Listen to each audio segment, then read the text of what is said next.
नमो भगवते वासुदेवाय।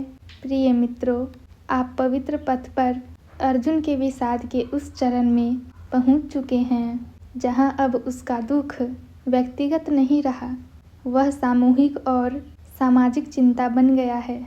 अब अर्जुन केवल अपने मन की पीड़ा नहीं कह रहा, अब वह पूरे कुल, पूरे समाज और पूरी परंपरा के भविष्य को अपने सामने देख रहा है। श्लोक 39। हे जनार्दन, कुल के नाश से होने वाले दोष को स्पष्ट रूप से समझने वाले हम लोग इस पाप से बचने का विचार क्यों न करें। मित्रों, यह श्लोक अर्जुन की सोच में एक नया मोड़ लाता है। अब वह कह रहा है, हम जानते हैं, हम समझते हैं।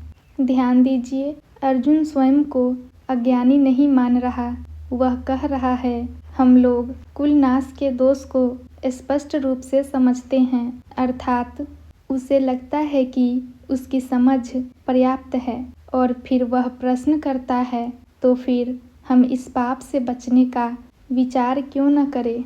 मित्रों, यह प्रश्न बहुत तार्किक लगता है। यदि कोई कार्य दोषपूर्ण है, यदि उससे समाज नष्ट होगा, यदि उससे पाप लगेगा, तो उससे बचना ही तो बुद्धिमानी है। यही अर्जुन का तर्क है। लेकिन यहीं पर एक सूक्ष्म भ्रम छिपा है। अर्जुन यह मान रहा है, कुल का नाश केवल युद्ध से होगा और युद्ध से बचने का अर्थ धर्म की रक्षा है। वह यह नहीं देख पा रहा कि अन्याय को न रोकना भी कुल नाश का कारण बन सकता है। अभी अर्जुन धर्म को क्रिया में नहीं, परिणाम में देख रहा है और इसलिए वह सोचता है, यदि परिणाम बुरा है तो कर्म से बच जाना चाहिए। यहीं से गीता को हस्तक्षेप करना होगा, लेकिन अभी नहीं। अभी अर्जुन अपने विचार को और आगे ले जाता है। श्लोक 40। कुल के नाश से सनातन कुल धर्म नष्ट हो जाते हैं। धर्म के नष्ट होने पर पूरे कुल पर अधर्म छा जाता है। मित्रों, यह श्लोक अर्जुन की सबसे बड़ी चिंता को स्पष्ट शब्दों में रख देता है। अब वह राज्य, विजय या सुख की बात नहीं कर रहा, अब वह सनातन कुल धर्म की बात कर रहा है। सनातन जो पीढ़ियों से चला आ रहा है, जो केवल नियम नहीं संस्कार है। कुल धर्म जो परिवार को नैतिक दिशा देता है, जो पीढ़ी दर पीढ़ी सही गलत की समझ सिखाता है। अर्जुन कह रहा है, यदि यह युद्ध हुआ तो कुल नष्ट होगा और कुल नष्ट हुआ तो उसके साथ उसका धर्म भी नष्ट हो जाएगा। और फिर वह एक और गहरी बात कहता है, धर्म के नष्ट होने पर पूरे कुल पर अधर्म छा जाता है। मित्रों, यह बात सैद्धांतिक नहीं है, यह एक गहरी सामाजिक सच्चाई है। जब परंपराएं टूटती हैं, जब आदर्श बिखरते हैं, जब मार्गदर्शन देने वाले नष्ट हो जाते हैं, तब अगली पीढ़ी अंधेरे में भटकती है। अर्जुन यही देख रहा है।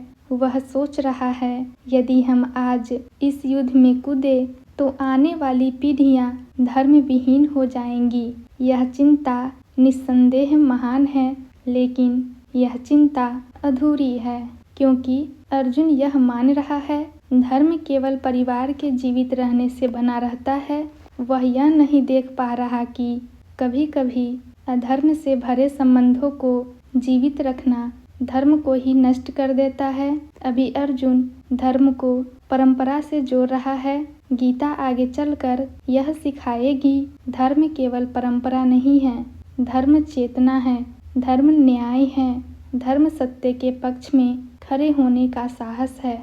लेकिन अर्जुन अभी उस ऊंचाई पर नहीं पहुंचा है। अभी वह सामाजिक विघटन से डरा हुआ है और यही डर उसके शोक को और गहरा कर देता है। प्रिय मित्रों, इन श्लोकों में अर्जुन हमें यह दिखाता है, जब मनुष्य अपनी पीड़ा से बाहर निकलता है तो वह समाज की चिंता करने लगता है। लेकिन चिंता और विवेक एक नहीं होते। चिंता हमें रोकती है, विवेक हमें सही दिशा में आगे बढ़ने की शक्ति देता है, आगे बढ़ने की शक्ति देता है। अर्जुन अभी चिंता में है, अब आगे वह और भी गहरे परिणाम बताएगा, स्त्रियों के पतन की बात करेगा वर्ण संकर की बात करेगा, समाज के विघटन की बात करेगा और अंततः वह पूरी तरह थक जाएगा।